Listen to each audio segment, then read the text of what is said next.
Ćao svima, ja sam Ani, dobrodošli u moj novi video.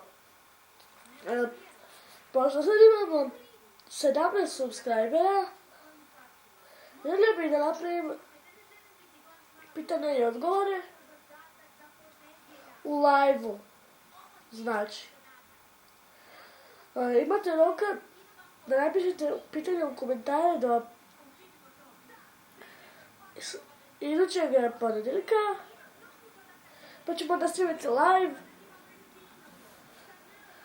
pitanja i odgovore i to bih želio samo da kažem, znači pišite u komentare pitanja za pitanja i odgovore koji ću snimati live u ponedjeljak ako bude komentara. Ali ako ne bude, pogledat ćemo to za četvrtak. Znači čekam komentare i tu sam samo želim da kažem imate veliki.